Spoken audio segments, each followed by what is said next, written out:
শিক্ষা প্রতিষ্ঠানে স্থায়ীকরণের দাবি তুঙ্গে বিকাশ ভবনে জোরালো সুরে স্মারকলিপি পেশ। রাজ্যের কলেজগুলিতে বছরের পর বছর ধরে পাঠদানে নিযুক্ত গেস্ট এবং পার্ট টাইম শিক্ষক কর্মীদের ভবিষ্যৎ এখনো অন্ধকারে।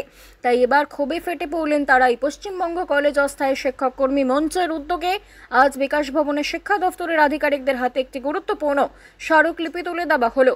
দাবি একটাই, স্থায়ীকরণ এবং ন্যায্য সম্মান।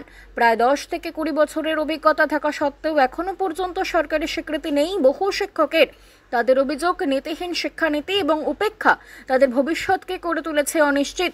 শুধু শিক্ষকই নয়, প্রশিক্ষক, clerk, group D, lab assistant সহ অন্যান্য পদে নিযুক্ত অস্থায়ী কর্মীরাও একই সমস্যার শিকার। তাদের পক্ষ থেকেও স্থায়ীকরণের জোরালো দাবি জানানো হয়েছে স্মারকলিপিতে। 12 দফা দাবির তালিকায় রয়েছে শিক্ষকদের স্থায়ীকরণ, ন্যায্য বেতন কাঠামো, অস্থায়ী সব কর্মীদের স্বীকৃতি এবং নিরাপত্তা সহ আরও অন্যান্য।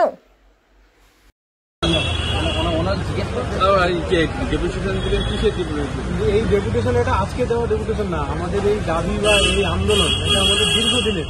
আমরা এই পশ্চিমবঙ্গের যে গভর্নমেন্টের যে কলেজগুলো আছে তার মানে কলেজগুলোতে আমরা অস্থায়ী কর্মচারী, সেটা দীর্ঘদিন ধরে, কেউ 2007 সাল থেকে করছে, কেউ 11-র পরের থেকে করছে। কলেজের যাবতীয় কাজ এই অস্থায়ী কর্মচারীরা করে। এই ডেপুটেশন আমাদের আজকের না, এটা আমরা দীর্ঘদিন থেকে এই আন্দোলন করছি। আমরা রিসেন্টলি জানতে পারছি যে সিএসসি কলেজ সার্ভিস কমিশন চালু হবে, কিন্তু কলেজ সার্ভিস কমিশন যদি চালু হয়, চালু হওয়ার আগে এই কলেজের যে অস্থায়ী কর্মচারীরা আছে তাদেরকে স্থায়ীকরণ করতে হবে। স্থায়ীকরণ করার পরে তারপরে কলেজ সার্ভিস কমিশন চালু করুক, এটা আমরা চাই।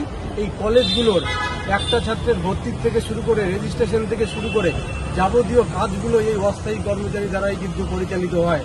আজকে আমরা বিগত দিনে লক্ষ্য করছি যে এই কলকাতার বুকে একটি কলেজের ঘটে যাওয়া ঘটনার পরিপ্রেক্ষিতে আমাদের নামে বিভিন্ন রকম শিক্ষা বা বদনাম ছড়াচ্ছে।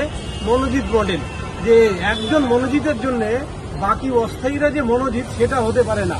আমাদের বিভিন্ন রকম দেখি যে বিরোধী দলনেতা তিনি প্রচার করছেন যে মনোজিৎ মডেল, যে উনি মনোজিৎ মডেল প্রচার করছেন, উনি তো বিগত দিনে শাসক দলে ছিলেন। তাহলে পরে মুখবেড়িয়া, গঙ্গাধর, কাঠি কলেজ, এগরা কলেজ, এগুলো তাহলে পরে কি মডেল? তিনি আওয়াজ তুলুন। তিনি যদি গরিবের ভালো চান, দুস্থদের ভালো চান, তিনিও আওয়াজ তুলুন। আমরা চাচ্ছি, আমাদের দাবি একটাই, কলেজে কর্মরত যারা অস্থায়ী কর্মচারী আছে তাদেরকে অবিলম্বে স্থায়ীকরণ করার পরে সিএসসি চালু করতে হবে।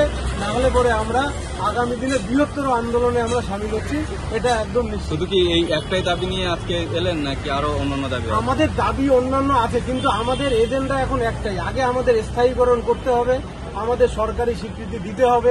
কারণ বিগত দিনে দেখেছি, যদি গেস্ট টিচাররা শেখ যাদেরকে বলে, তারা যদি সরকারি স্বীকৃতি পায়, আমরা কেন পাবো না? তারাও যেভাবে কলেজে ঢুকেছে, আমরাও ঠিক একই রকম ভাবে কলেজে কিন্তু ঢুকেছি। গভর্নিং বডি দ্বারা নিয়োগ হয়েছি। আমরা প্রত্যেকজন যারা আছে তারা শাসক দলের কাজ করে, শাসক দলে থাকে, কিন্তু দেখছি যে এই কলেজের ঘটনা ঘটে যাওয়ার পরেও কোনো বিধায়ক বা কোনো এমএলএ কিন্তু আমাদের নিয়ে মুখ খোলেনি।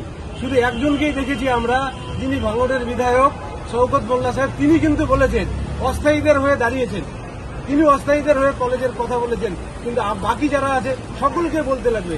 আমাদের দাবি একটাই, যে কলেজে কর্মরত অস্থায়ী কর্মচারীদের স্থায়ীকরণ করতে হবে, নাহলে পরে আগামী দিনে আমরা বৃহত্তর আন্দোলনে সামিল হব। আপনি বলছেন যে বিরোধী দলনেতা তিনি মনোজিৎ মডেল বলছেন জেলার কলেজগুলোতে, তা আপনি বললেন শাসকের হয়ে কাজ করেন, তাহলে তো উনি তো বিরোধী দল। না, আমি যেটা বলছি যে উনি তো বিগত দিনে শাসক দলে ছিলেন না। না, আপনি যেটা একটু আগে বললেন যে শাসকের হয়ে আমরা কাজ করি, কিন্তু শাসকের কোনো বিধায়ক আমরা না, যেহেতু গভর্নমেন্ট আছে, আমরা কলেজগুলো তো সরকারি কলেজ না, আমরা তো সেখানে কাজ করছি।